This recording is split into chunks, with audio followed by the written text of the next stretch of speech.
Amén. Antes de comenzar rápidamente, quiero pedirle que usted ya no salga.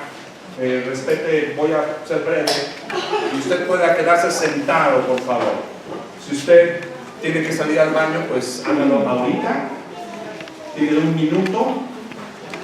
Si no, quede sentado, por favor, para que podamos atender a lo que venimos, a la palabra. Amén. Ok.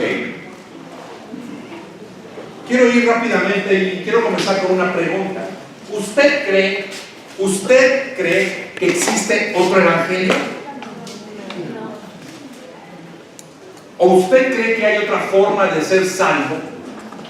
¿O que existe otra forma de acercarse a Dios? No. Es muy interesante esta postura porque mire, vamos allá a Gálatas 1, Gálatas 1:6, rápidamente. Gálatas 1:6.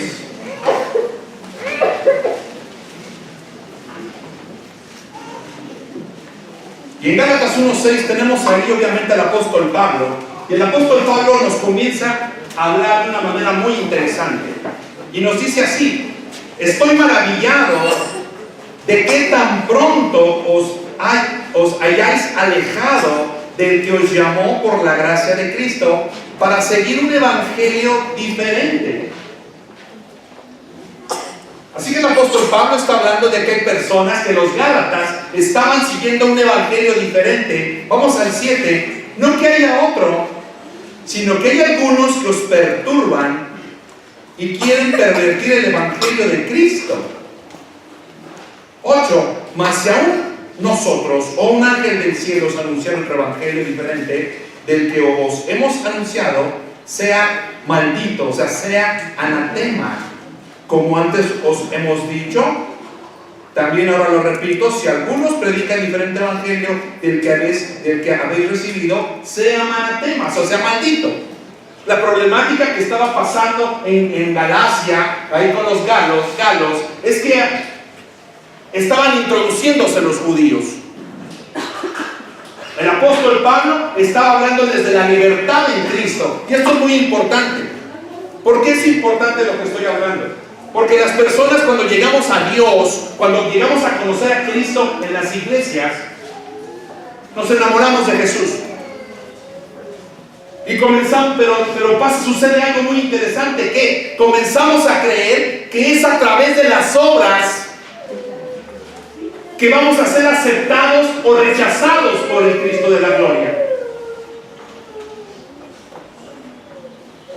Era lo que pasaba con los gálatas. Los gálatas habían hecho a un lado el evangelio de la gracia, habían hecho a un lado la salvación que Cristo les había regalado por la muerte en la cruz, para comenzar a caminar con los judíos y creer que el ritualismo y creer que las obras podían salvarle a los gálatas.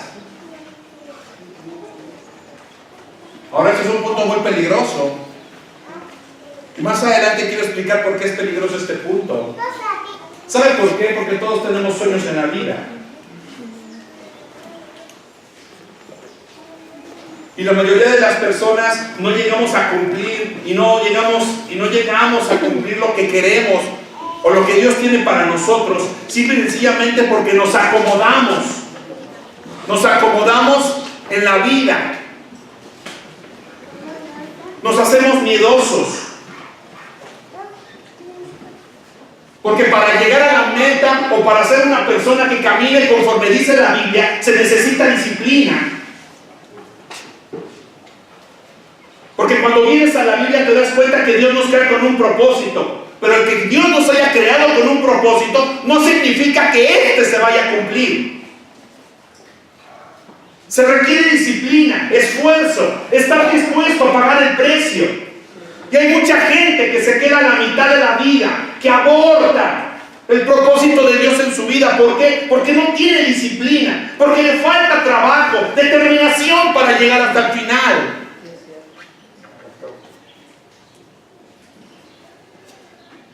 No sé si te ha pasado que te encuentras gente así, gente que se atemorizó de la vida, gente que se atemorizó del matrimonio, gente que le aterró el compromiso, personas que no saben qué hacer cuando la Biblia es tan clara en la visión, en la misión que Dios nos da como personas. Porque tenemos personas que solamente hablan de problemas, pero no hablan de ninguna solución. Hay gente que ve cómo ocurren las cosas, otros hacen que las cosas ocurran. Y una realidad indubitable es que si tú quieres un cambio real en tu vida, lo que tienes que comenzar a preguntarte es: ¿qué puedes hacer para que las cosas sucedan? ¿Qué puedes hacer para que las cosas sucedan? Porque debes entender que la Biblia nos habla de tiempos donde debemos esperar. Pero esperar no significa que te eches al piso y que te pongas a dormir. Uno tiene que esperar con los zapatos puestos para andar en el momento que Cristo le dice: vamos, es el momento, levántate, avanza ahora.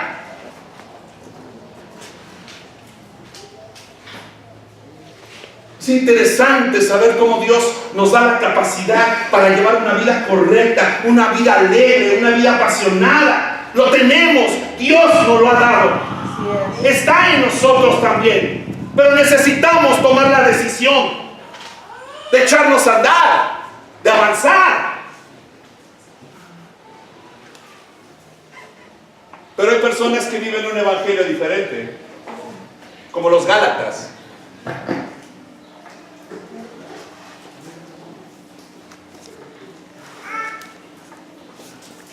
Ahora quiero que caminemos a Gálatas 3. Mira, acompáñeme ahí. A Gálatas 3:1.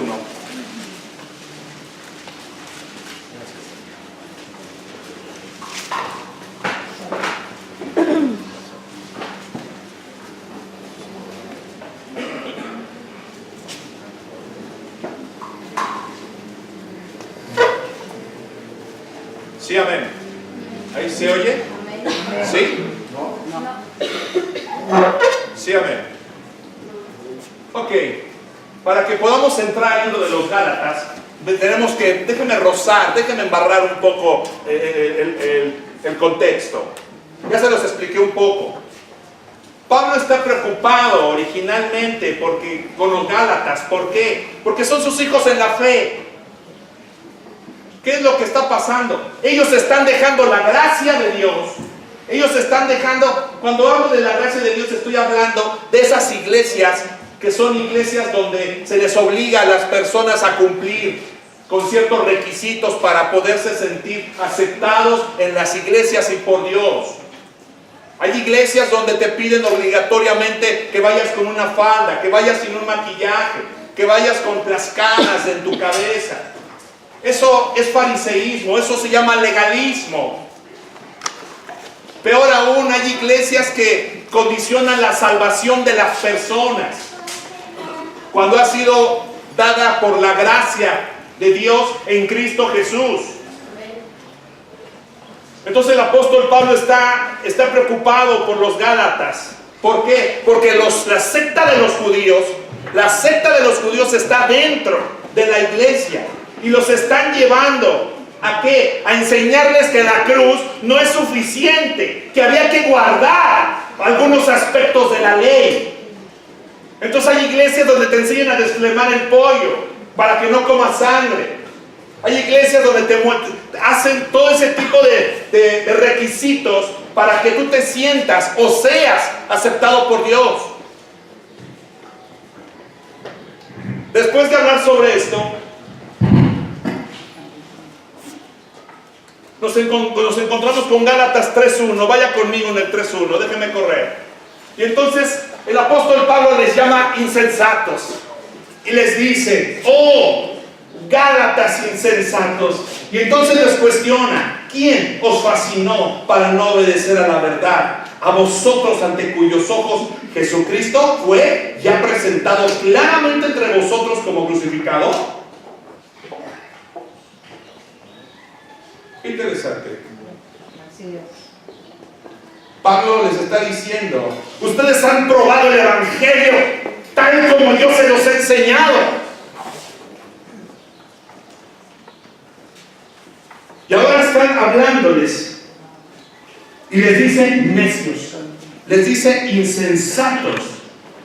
La palabra, cuando tú estudias esta palabra en el griego, esta palabra en el griego está hablando de una actitud del corazón. Está hablando de una cualidad de la mente.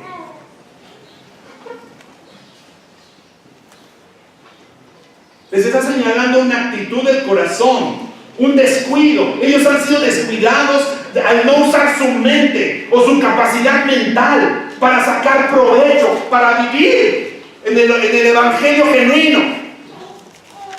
En pocas palabras les está diciendo tontos. O sea, no les está diciendo que hayan sido lentos o hayan sido torpes, sino que han sido irreflexivos. Qué interesante. Porque acercarse a Cristo es un acto de inteligencia. Porque la salvación es un acto inteligente, no es un acto emocional. Es un acto donde tú estás consciente que si tú no recibes a Jesús vas a la condenación. Y que no solamente se trata de que tú lo recibas, que una vez que tú lo recibes, Dios te da una misión y una visión que tienes que cumplir como cristiano. Y la gente que no comprende esto es gente como los Gálatas, personas que no han reflexionado, que se han comportado ignorantes, necios, contra Dios, contra el propósito que Dios les dio, por lo cual se presentó en sus vidas. Ahora yo me hice una pregunta: ¿y qué acaso no es necio aquel que cambia la verdad de Dios por la mentira del diablo? Claro que es necio. Y una vez que cambias la verdad de Dios por la mentira del diablo, ¿acaso no pierdes la paz? ¿No pierdes la tranquilidad? ¿No vives en temor? ¿Qué es lo mejor de tener a Dios? ¿No es vivir sin temor? Que puedas ir a la calle y decir: esto depende de Dios, no depende de mí. El que se suba un ladrón y asalte y mate, no depende de ellos, depende de ti, Señor, yo dependo de ti. No, la Biblia dice que en vano está la guardia si Dios no está guardando. Y por más que pongamos rejas, y por más que tengamos pistola, y por más que tengamos seguridad, si Dios no está guardando, hasta el perro se llevan. Claro. Entonces el apóstol está conmovido, el apóstol los ama y les dice: ¿quién los hechizó? Así es. ¿Quién los fascinó? ¿Quién los convenció de que tenían que dejar la gracia para comenzar a vivir en las obras? Y eso es muy interesante, porque si lo aterrizáramos en este tiempo y lo aterrizáramos ahorita, tenemos personas que hacen a un lado a Dios para vivir su propio evangelio.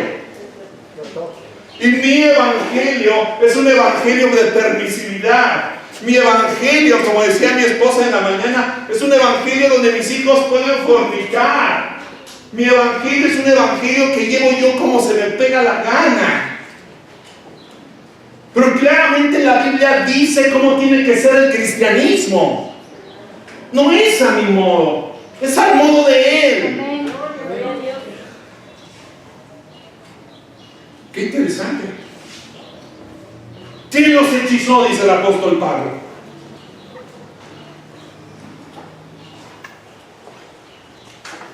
Eso es muy interesante, te voy a explicar por qué. Mira, cuando uno cede terreno, al ceder terreno en el cristianismo, cuando tú llegas a Cristo, tú debes entender que tienes un enemigo, y el enemigo no es los de al lado, es el diablo. Y él se va a levantar para golpearte y para convencerte que Cristo solamente es una moda para tu vida, o Cristo solamente es como si fueras un cristiano católico, donde tú dejas de trabajar contigo y dejas de esforzarte, porque en el cristianismo el apóstol Pablo habla de madurez, y el apóstol Pablo habla de crecimiento. ¿Por qué? Porque nos comparan con árboles, donde Dios va a venir a meter la mano para ver un fruto.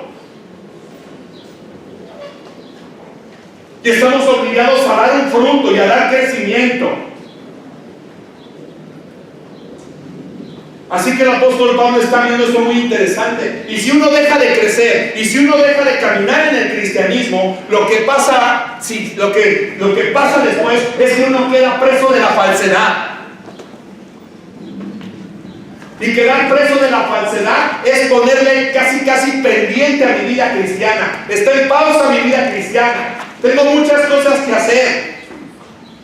Y caigo preso de la falsedad, preso de la mentira. Y la carne es tan interesante, y la carne es tan difícil, y la carne es tan inteligente, que comenzamos a poner pretextos para acercarnos a la verdad. Porque tenemos en pausa nuestra relación con Cristo. ¿Por qué? Porque estoy cediendo terreno a la falsedad. No que los judíos, no que los gálatas hayan quedado hechizados, tal cual. No. Los fariseos, a través de sus palabras y a través de sus enseñanzas, los estaban convenciendo.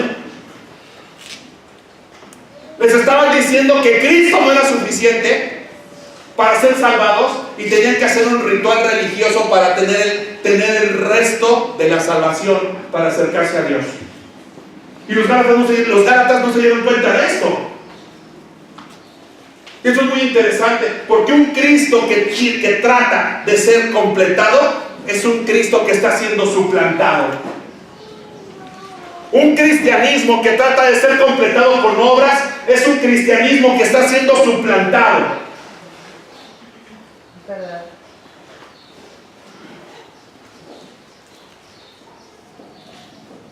Y Jesús y el apóstol Pablo les empieza a decir, sí, acompáñenme ahí.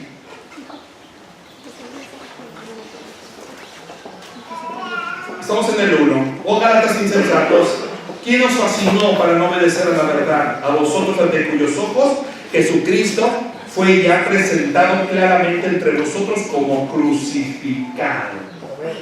Oh, nos está diciendo, Él ya murió. No hay nada más que hacer.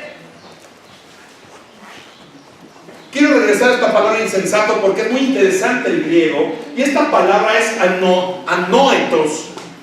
Y es muy interesante esta palabra anoetos, que es insensato, o sea, tonto, irreflexivo.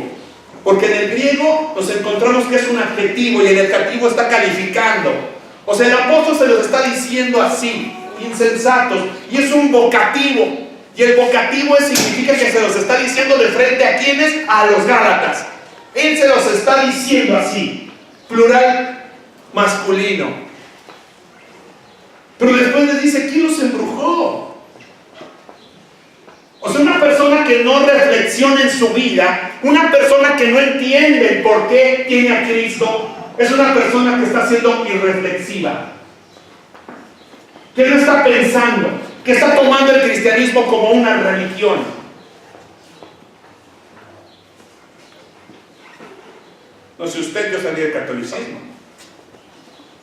Y era llegar, crudísimo, sentarse, checar quién iba, cómo iban vestidos, cuál podía ser la futura presidenta,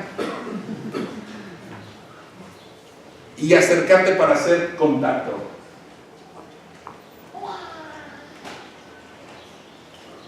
Fin de año. Llegábamos, muy cuquines, nos parábamos, hacíamos presencia y ya cumplimos con Dios. Adiós. Cualquiera que conoce la doctrina católica sabe claramente que la salvación no es en Cristo Jesús, la salvación es a través de los 7 sacramentos. Y si tú no cumples los 7 sacramentos, tú no eres salvo, no te preocupes. Si tú no eres salvo, tú vas al purgatorio. En el purgatorio podemos pagar unas misas para sacarte. Ese es otro evangelio. Porque la Biblia dice que Jesús murió por los pecadores, nosotros, y obtenemos la salvación.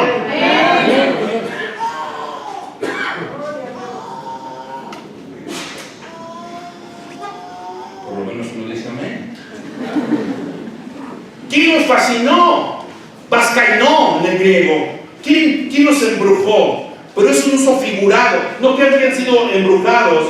Es un uso figurado. Está hablando de la falsedad. Está hablando de quién nos engañó. Es estar cediendo terreno a la gente que nos engaña. es ceder terreno a la gente que nos dice que Cristo, ay, no, o sea, ¿a qué vas todos los días a la iglesia? Pues ¿qué es pecado tanto? A la iglesia no tanto, no. ¿Qué pasó? ¿Te vas a hacer? ¿Quieres volar? ¿Qué te sucede? La problemática es que ha pasado una cosa, que como los estaban engañando, ellos estaban dejando de obedecer a la verdad. Cualquier persona que te está influenciando para alejarte de Cristo, te puede embrujar para que dejes de caminar en la verdad. Así que tú tienes que ser reflexivo, tú tienes que pensar.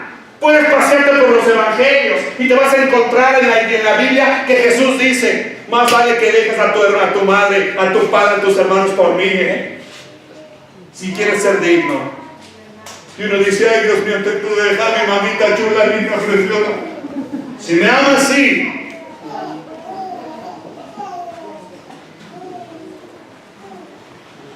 Porque corres el riesgo de no obedecer la verdad. Corres el riesgo que al estar hechizado o embrujado por la falsedad de la gente que te está rodeando, dejes de escuchar poniendo atención. Puedes dejar de ser un seguidor, como le estaba pasando a los Gálatas, y puedes comenzar a vivir tu propio evangelio. Mi propio evangelio solamente son 2 horas en el culto de la tarde. Mi propio evangelio es en alabanza, no porque Manuel no canta bien, aunque es un ruiseñor. Mi propio evangelio es cada mes. Ese es tu evangelio.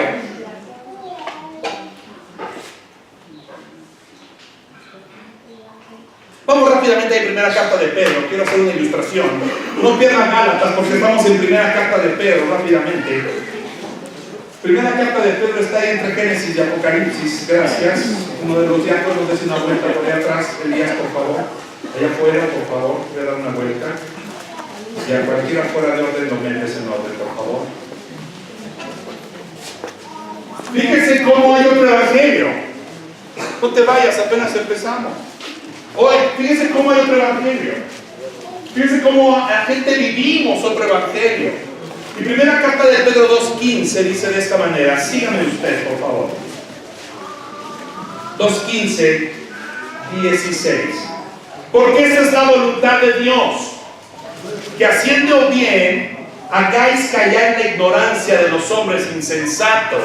O sea, fíjense, el apóstol Pedro nos está hablando de cómo vive un cristiano.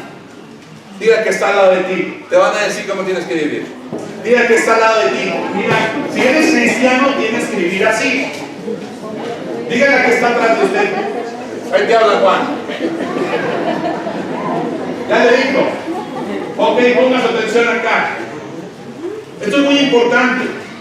Porque es la voluntad de Dios que haciendo, es la voluntad de Dios. 2 puntos. O sea, el escritor sagrado pone 2 puntos. Porque esta es la voluntad de Dios. Wow, el apóstol Pedro hablando después de haber sido insuflado con la revelación del Espíritu Santo, porque la palabra de Dios es viva, porque la palabra de Dios es verdad, porque la palabra es una espada. Amén. La gente sale de la iglesia: ¡oh, estuvo muy fuerte! Pues es una espada. Está cortando, está discerniendo las intenciones del corazón.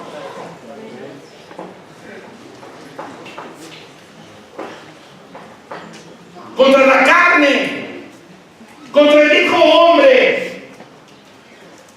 Porque hay iglesias donde enseñan humanismo, y el humanismo te enseña a acariciar al viejo hombre, cuando la Biblia es claramente: mátalo, pelea contra él, asesina al viejo hombre, destrúyelo.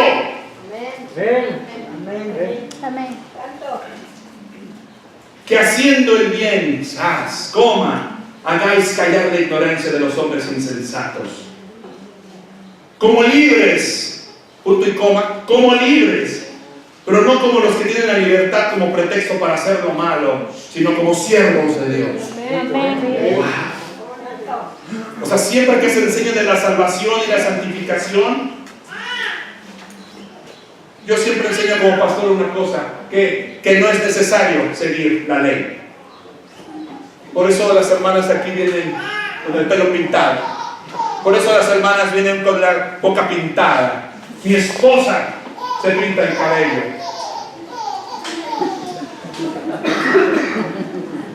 Y a mí se me cayó. Pensaban que era güera natural. No era güera natural. Eso es muy interesante, porque muchas personas dicen: oiga, pastor, eso es peligroso, lo que usted habla es peligroso. O sea, podemos entrar al cine, el trono de Satanás, podemos sentarnos ahí. ¿De qué se ríen? Así llegaron ustedes. Y el pan de muerto, pastor, está endiablado. Ya me imagino al panadero haciendo un ritual para vender el pan de muerto. Cuando el panadero no tiene tiempo porque tiene que estar haciendo pan. Y el panadero es más hereje que todos los demás. Hace pan. Entonces la gente cree que es muy peligroso no poner ciertas reglas estrictas dentro de las iglesias. La gente a veces considera que si no hay una norma estricta de disciplina dentro de las iglesias, la gente va a hacer lo que se le pega la gana dentro de la iglesia. Pero si tú lees el libro de Gálatas, que estoy seguro que lo vas a leer esta semana, Gálatas es la carta a la libertad de la ley, para vivir en la gracia. Pero dice el apóstol Pablo: proclamamos la libertad, pero no como un mensaje de libertinaje.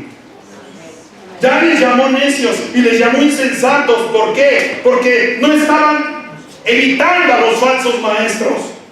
Entonces estaban demostrando que no tenían comprensión de la fe cristiana, no estaban entendiendo el cristianismo.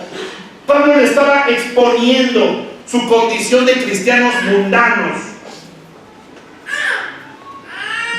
de cristianos que no eran inteligentes.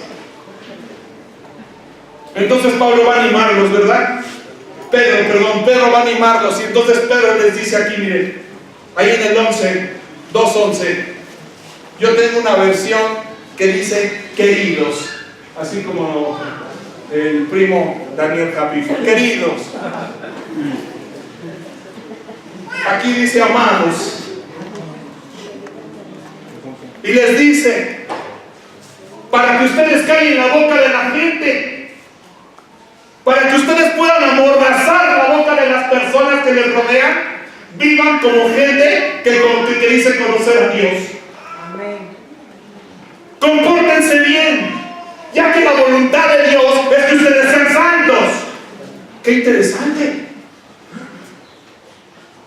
Porque cuando te portas bien, cuando eres santo, esa es la manera correcta de usar la libertad con que Cristo nos hizo libres. Cuando tú vives en la verdad. Porque cuando tú no vives en la verdad, utilizas la verdad, la libertad como libertinaje. Claro. Porque la libertad no puede ser la licencia. Esta palabra libertad es epicalumna. Y esta palabra epicalumna significa cobertura con que se tapan las maldades. ¿Qué significa eso? ¿Tú eres cristiano? ¿Sí? ¿Y por qué no estás en la iglesia hoy? Es que yo vivo mi propio evangelio. Y vamos a portarnos un poquito mal. Total, me tapo y nadie me ve.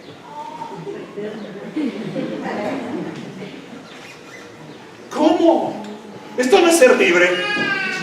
Esto es ser esclavo del pecado. Porque la libertad tiene que ver con depender totalmente de Dios. La libertad tiene que ver con que tú crees, con que tú conoces. Así es. El pecado es la ignorancia. Por eso hay cristianos que pecan. ¿Por qué? Porque viven en las tinieblas. ¿Por qué viven en las tinieblas? Porque no conocen la Biblia, porque no conocen lo que Dios quiere en la palabra. Así es. Y eso es muy interesante. Porque el cristiano es verdaderamente libre por haber sido liberado del poder del pecado. Sí, amén. Claro. Pero el apóstol Pablo sabe claramente que los gálatas están abusando de la libertad. Están abusando de la libertad. Están abusando de la gracia. Esto me gusta mucho porque hoy en día las personas a la madurez cristiana le llaman libertinaje. A la madurez cristiana le llaman libertinaje. ¿Cigarrito? Claro, soy maduro. ¿Eres maduro? No, eres esclavo y no conoces la libertad. ¿Por qué? Porque eso no es negociable.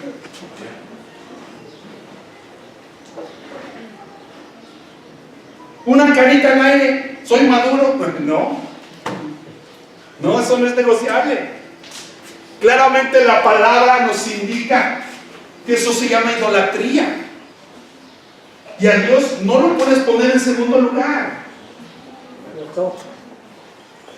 Entonces el cristiano, como los gálatas que no habían reflexionado, que no habían pensado en lo que Cristo ha dicho en la cruz, se ve tentado a abusar de la libertad. Y eso es muy importante y le voy a decir una máxima, una máxima que quiero decirle. Cuando el cristiano comienza a emplear la libertad para promover su propia causa, ya dejó de ser libre. Ha dejado de servir a Dios. Es esclavo del pecado y de la desobediencia.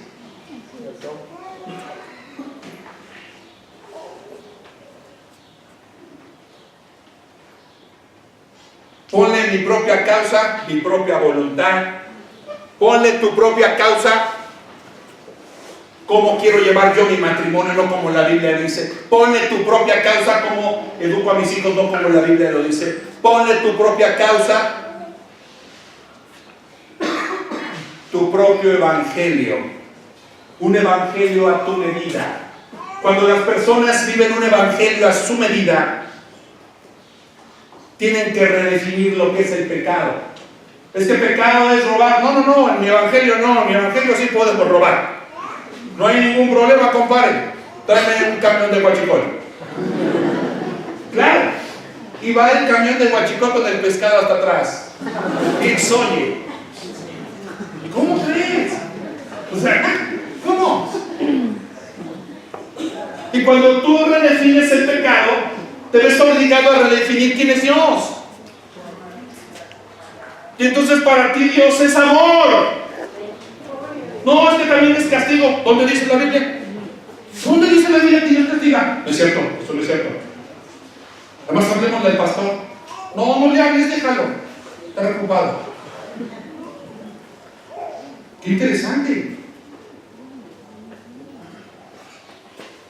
Entonces la verdadera libertad de un cristiano, escuche bien, entonces la verdadera libertad de un cristiano es la que no perjudica ni daña a nadie.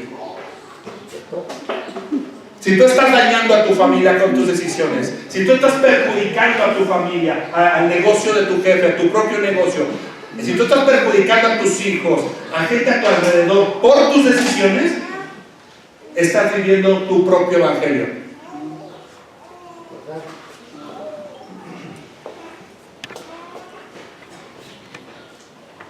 Porque hay otro evangelio.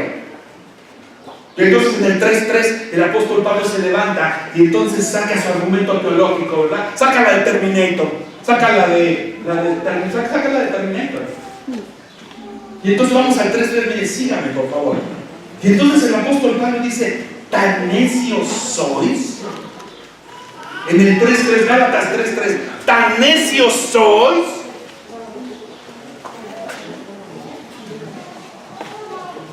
Esta pregunta tiene que ser en primera persona del singular. Pregúntese a usted mismo, ¿tan necio soy? Pregúntese a sí mismo, ¿tan necio soy? Y entonces viene el argumento teológico de Pablo Porque ya ahorita lo que hizo Pablo fue lo que nos hace el hermano Francisco Delgado, ¿verdad? Viene, pa, pa, pa, pa, pa, pa. Amado, siéntate, te voy a explicar, ¿no? Ya tienes la cara así. Y te estás quitando las muelas, ¿no? Dice, sí, dígame. Y entonces el apóstol Pablo comienza a decirles, tan necios son, habiendo comenzado por el Espíritu, ahora van a acabar en la carne. ¿Y qué situación tan interesante? Porque ellos habían comenzado bien. O sea, los gálatas habían corrido, habían caminado con el apóstol Pablo. ¿Cómo es que ahora estaban confundidos? Debía ser la obra de algún hechicero, dice el apóstol Pablo. Y les preguntan en 2, en la forma en que han recibido el Espíritu Santo. Les está hablando de la salvación, les está hablando de lo que ellos experimentaron, les está hablando de lo que ellos vivieron en Cristo, de lo que vivieron en Dios. Y cómo ellos estaban comenzando a renunciar a Cristo como suficiente Salvador. Por eso les dice, ustedes caminando en el Espíritu, ahora van a poner su confianza en medios carnales, van a poner su confianza en las obras de la carne, van a cambiarlo. Es interesante conocer la carne, porque la carne señala las dudas, el temor, la carne habla de oscuridad, la carne habla de debilidad, de esclavitud, de tristeza, de frustración. Y el apóstol Pablo les pregunta, ¿tantas cosas habéis experimentado en vano?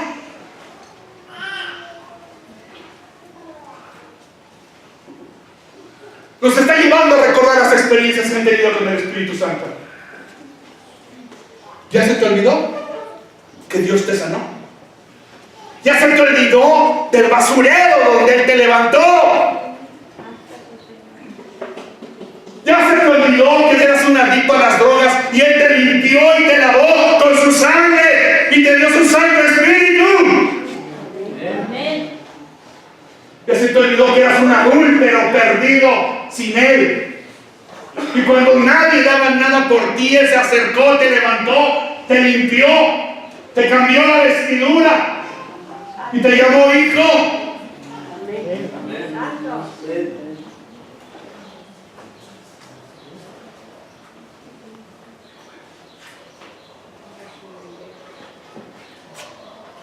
No sé de dónde te levantó aquí el Señor, pero hay veces que tienes que levantarte y tienes que volver al lugar donde Él te encontró y decir, Señor, ¿cómo es posible que yo sea tan ingrato contigo cuando tú me levantaste y me limpiaste sin que yo lo mereciera? ¿Por qué? Porque a veces la carne nos está convenciendo con su filosofía. A veces la carne nos está llevando a que olvidemos lo que Dios hizo por nosotros. Y nos está llevando a arrastrarnos en la miseria de donde Él ya nos había salvado. Por eso es muy importante el cuadro que hace la Biblia del perro que vuelve al vómito. ¿Por qué el perro vuelve al vómito? ¿Por qué la puerca lavada vuelve al vómito? Muy sencillo. Porque aunque lo laves sigue siendo puerco. ¿Qué significa que sigue siendo cerdo? Que no ha cambiado su naturaleza, que no ha tenido un nuevo nacimiento, que no ha cambiado su forma de pensar, su filosofía.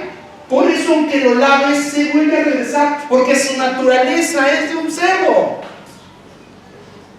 Y es un ejemplo muy fuerte. Pero hay algo muy interesante que yo quiero explicarle aquí. Que una persona que es condescendiente con la carne y una persona que está siendo obstinado en sus dudas, en sus temores, en su debilidad, en su esclavitud, en la tristeza, en su propio evangelio según su carne, es una persona que produce dureza de corazón. Es una persona que va encaminada a tener que endurecerse en contra de Dios. ¿Por qué? Porque yo voy a defender mi causa. A mí ya yo ya dejé de lado la tuya, yo lo que quiero es regresarme. ¿Cómo es que tú me dices esto en la palabra cuando yo quiero hacer esto? Mire, vamos a Proverbios 29, camine rápidamente. Proverbios 29, 29:1. No pierda Gálatas. Proverbios 29:1.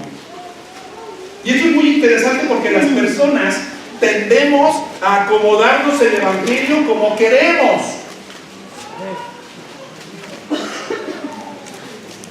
Es muy interesante y me gusta mucho esto. Fíjense por qué me gusta tanto. Me gusta tanto porque a veces los padres no entendemos por qué los hijos hacen lo que hacen, ¿verdad? Oye, pero ¿por qué este hijo mío se comporta así? Y Dios es un padre. Y nuestro padre se pregunta, bueno, santo cielo, pero ¿por qué ese humano se comporta así? Y nuestro padre se pregunta lo mismo de nosotros.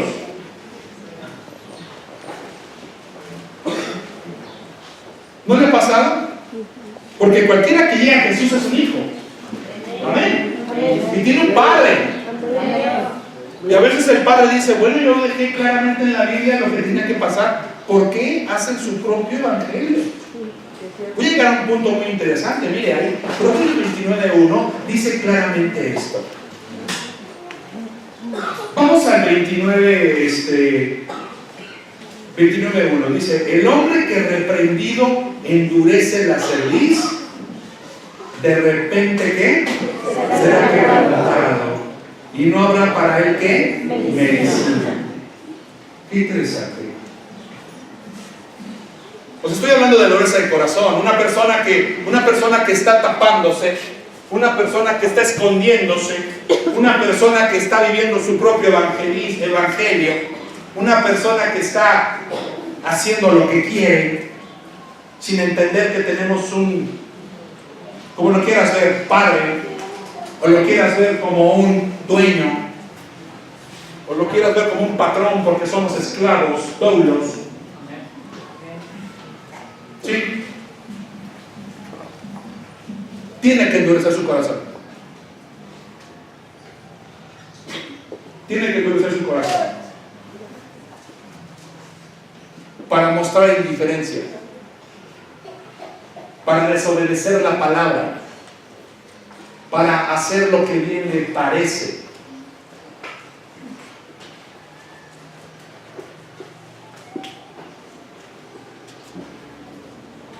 Quiero que sepas algo. Fíjate lo que te voy a enseñar hoy con este Proverbios 29.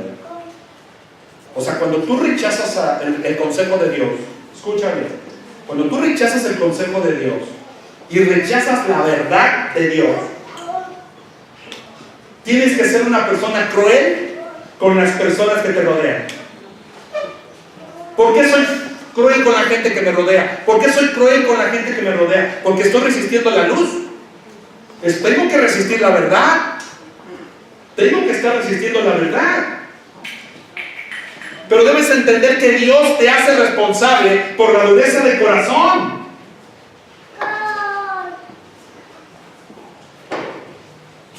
Es importante el punto. Quiero que entiendas que Dios no crea el carácter malévolo de las gentes. Él respeta la dirección. Él respeta las elecciones de las personas. Entiéndelo. Pero quiero que sepas que Dios en cada situación que tú vives y en cada situación que tú tienes que vivir el verdadero evangelio o el falso evangelio dentro de tu vida, Él está definiendo la moralidad en la que vives. Él está viendo si tú eres genuino o estás queriendo hacer lo que tú quieres. Y quiero que entiendas una cosa: Dios va a poner situaciones donde Él va a acelerar la dureza del corazón de las personas, para que tomen decisiones y actúen, para que más rápido caigan y más rápido Él los levante y los restaure. Pero va a ser con marcas, va a ser con dolor, porque esos son principios como Dios trabaja. Vean lo que que dice Proverbios, el hombre que es reprendido endurece su cerviz. Es lo que yo decía hace rato. Dios mío, ¿cómo hay un hombre que no puede ser reprendido? Por favor. Todos entregamos cuentas o debiéramos entregar cuentas. Todos los hombres debiéramos tener alguien con quien acercarnos y decirle: estoy teniendo una lucha en mi corazón, estoy odiando a mi esposa, estoy teniendo miedo de que no tengo dinero. Todos debiéramos tener a alguien con quien hablar. Y entonces cuando dice que es reprendido este hombre y endurece su cerviz, significa algo muy interesante, que la persona es amonestada con frecuencia. ¿Por quién? Por padres, por amigos, por personas que conocen a Dios. ¿Qué deciden hacer las personas a las cuales se les reprende? Endurecer su corazón. Es decir, que se niegan a inclinar el cuello en señal de sumisión y de obediencia. ¿Qué es lo que viene entonces? El quebrantamiento, el dolor. O sea, tú no puedes esperar que una persona que está escupiendo al cielo no le caiga en la cara. Tú no puedes estar esperando que una persona que está caminando en su propio evangelio, que está haciendo su propia voluntad, que está levantándose en contra de Dios, no le venga un quebrantamiento. Y es muy doloroso porque cuando somos los padres los que vemos el quebrantamiento en los hijos, quisiéramos darles medicina.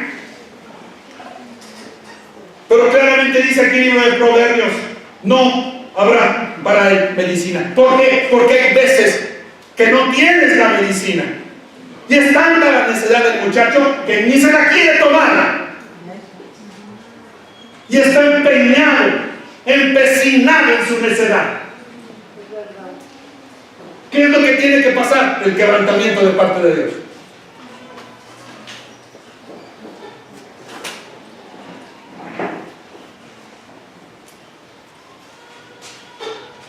Vamos, corra conmigo al segundo libro de Samuel. Vamos al segundo libro de Samuel. Quiero ponerle la otra perspectiva, porque no quiero poner solamente una, quiero poner la otra. Porque estamos hablando de gente, de personas que viven su propio evangelio y de personas que viven según el evangelio. De gente reflexiva, de gente que piensa el por qué Dios llegó a su vida, el para qué llegó Dios a su vida, el por qué es cristiano, el para qué está sentado en la iglesia, el qué vengo a hacer los domingos a sentarme. O sea, ¿cuál es el propósito? Estas preguntas son muy interesantes, porque todos debiéramos preguntarnos esto. Mire David, segundo libro de Samuel 7:18, ¿lo tienes ahí? Segundo libro de Samuel 7:18. ¿Está conmigo, amén? ¿Ok? Y dice así: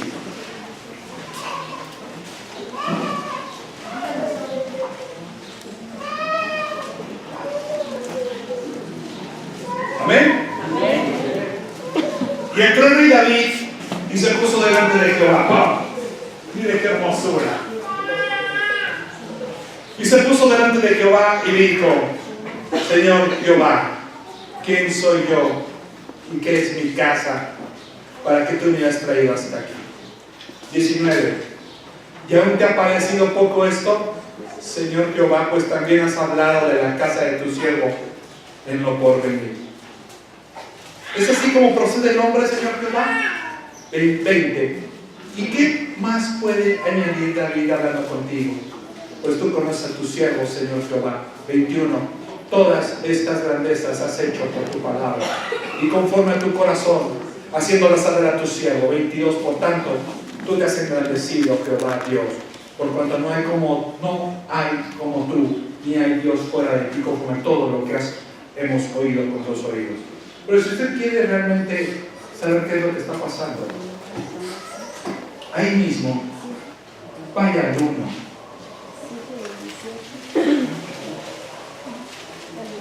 Segundo libro de Samuel 7:1. 7:1. Segundo libro de Samuel 7:1. Bueno, estamos estudiando. Porque eso venimos a la iglesia, a conocer el consejo de Dios. Amén. Es el pacto de Dios con David. Aconteció, 7:1, que cuando ya el rey habitaba en su casa después que Jehová había dado reposo a todos sus enemigos, de todos sus enemigos, el de alrededor, dijo el rey al profeta Natán: mira, ahora yo habito en casa de cedro y el arca de Dios está entre cortinas. Y Natán dijo al rey: anda, haz todo lo que está en tu corazón, porque Jehová está contigo. Y aconteció aquella noche que vino palabra de Jehová a Natán, diciendo: ve y dile a David, así ha dicho Jehová, ¿tú me vas a hacer casa en que yo more? Ciertamente no he habitado en casa desde el día en que saqué a los hijos de Israel de Egipto hasta hoy, sino que andando en tienda y en tabernáculo, y en todo cuanto he andado con todos los hijos de Israel, he hablado yo palabra a alguien de la tribu de Israel, a quien haya mandado a apacentar a mi pueblo de Israel, diciendo: ¿por qué no me has edificado casa de cedro? Ahora pues, dile así a mi siervo David: así ha dicho Jehová de los ejércitos, yo te tomé del redil detrás de las ovejas, para que fueses príncipe sobre mi pueblo, sobre Israel. Vean cómo Dios le recuerda a David. Vean cómo Dios le habla y le dice: mira, rey, yo te saqué de allá donde estaban las ovejas, debajo del sol, de entre la popó de las ovejas y los orines, de ahí yo te saqué. Vean cómo Dios nos recuerda,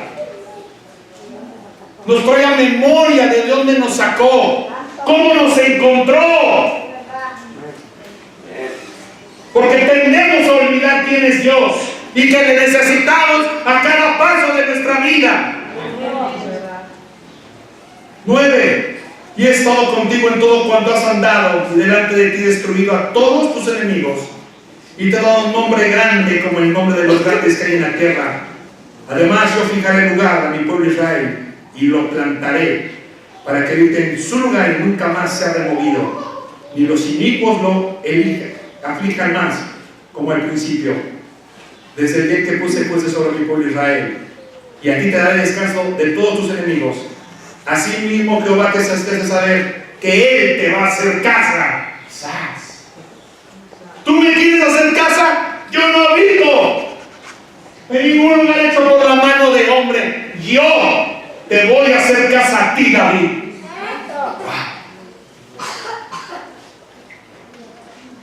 Cuando dice la Biblia que David entró, los estudiosos dicen que entró al tabernáculo y se inclinó, pero los estudiosos dicen que se sentó, literal.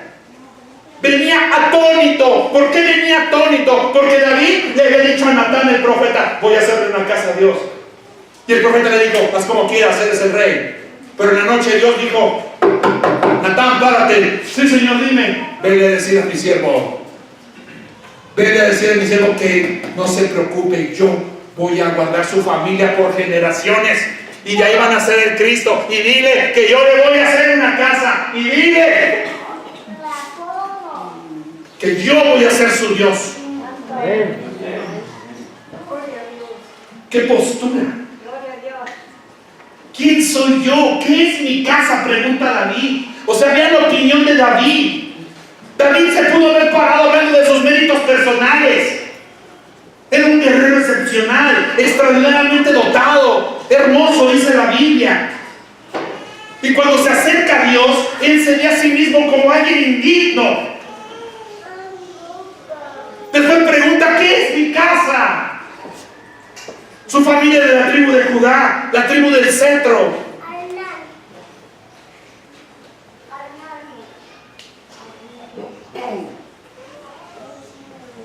Qué interesante saber quién es Dios. Qué interesante recordar cómo es Él. Y si quieres conocer un poco más a Dios y quieres volverte loco un ratito, déjame nada más recordarte que en el libro de Isaías, el ofendido con nuestra vida y con nuestras obras, que es Dios, nos viene a suplicar en Isaías o en Crónicas, nos suplica que nos reconciliemos con Él. Pues Él quiere perdonarnos y nos quiere ser.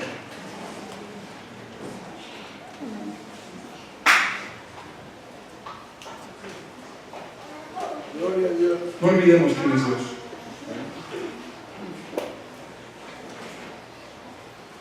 Ven, Manuel.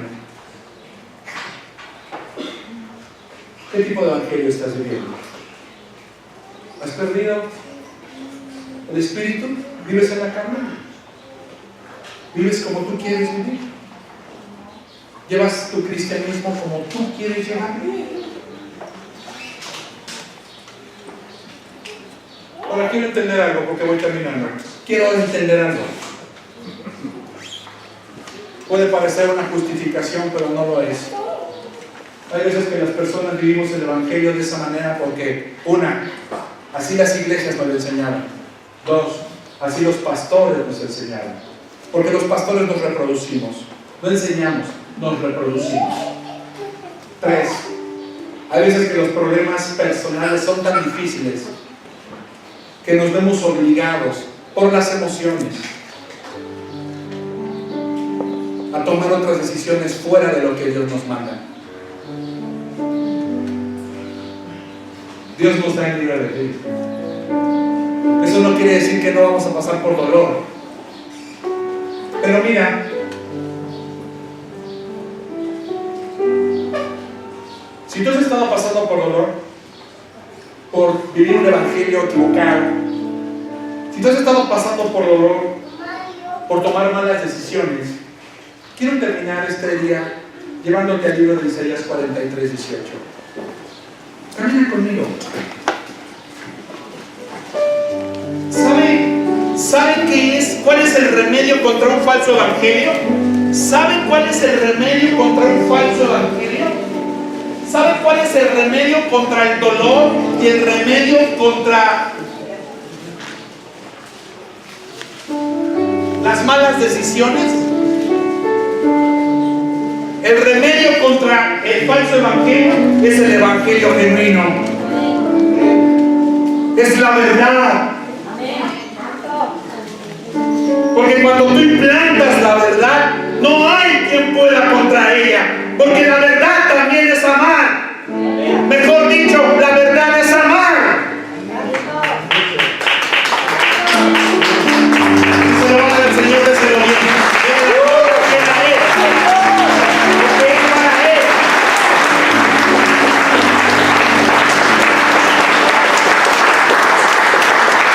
Oh, es interesante ver cómo la gente comienza en el espíritu y después se amolda a la carne.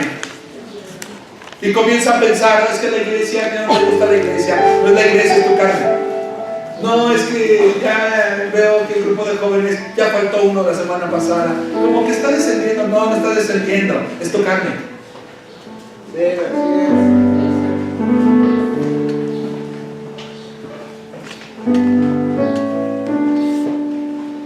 Por eso yo siempre hablo y siempre digo esto, la iglesia es buena. La iglesia es buena. Porque en la iglesia encuentras trigo y cizaña. En la iglesia encuentras gente cristiana y gente no cristiana. ¿Quién viene a la iglesia? Los pecadores que están buscando un cambio, que están luchando. La gente allá afuera cree que la gente que viene a la iglesia que son ángeles. Eso no es cierto. La gente que viene a la iglesia es gente pecadora que ha sido perdonada por gracia, redimida, y que viene a entregarse por gratitud, que viene a decirle: yo estaba perdido, tú me encontraste, ahora me pertenezco, yo soy tuyo, haz conmigo como quieras. Gente que tiene gratitud en el corazón. Por eso caminamos con Él, porque nos amó, nos lavó,